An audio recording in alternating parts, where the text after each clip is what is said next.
Hi friends, welcome back to my channel. In today's video, I'm going to show you how to disable developer options on the Samsung Galaxy A56 5G. If you're new here, don't forget to subscribe and give this video a thumbs up. Now let's dive in. Step 1. First, unlock your phone and open the Settings application.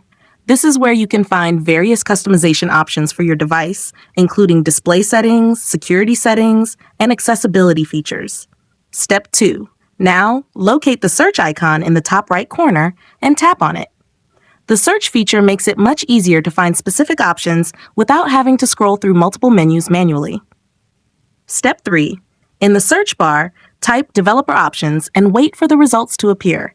This menu includes advanced settings mainly used by developers, but if you no longer need it, it's best to turn it off.